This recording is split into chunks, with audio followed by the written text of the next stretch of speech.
Ay mga sisay, alam niyo ba na yung simpleng likes at follow mo sa akin ay sobrang malaking bagay na yun para sa mga vlogger na nagsisimula pa lang. Sobrang alam niyo yung 'pag nakikita mo yung page mo na nadadagdagan ng follow, sobrang nai-excite ka tapos tuwang-tuwa ka, ganun pala yung feeling na yun kapag nagsisimula ka ng mag-vlog. Hindi kagaya nung normal na ano lang na 'pag may mga friend ka sa FB na may mag-friend request sa'yo parang wala. 'Pag pala nagsisimula kang mag-vlog, dun mo mararamdaman na kapag may nag-like sa'yo,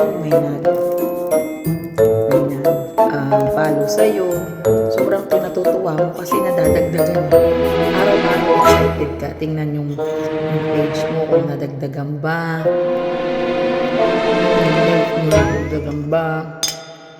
Sobrang nakakatama ng puso.